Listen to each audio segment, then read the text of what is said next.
How to log into your Betika account. I'm going to guide you through the process on how to do it. Let's get started. First of all, on your phone, if you have the Betika app installed, you can head over to that app.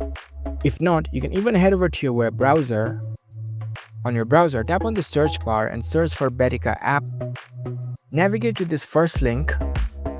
You will be prompted to the betika.com website. You will see this kind of web interface.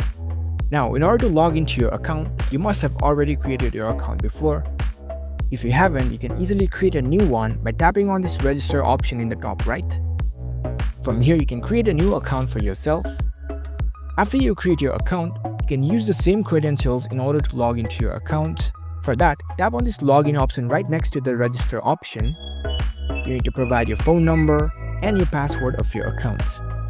Provide the same phone number and password that you used to create your account before.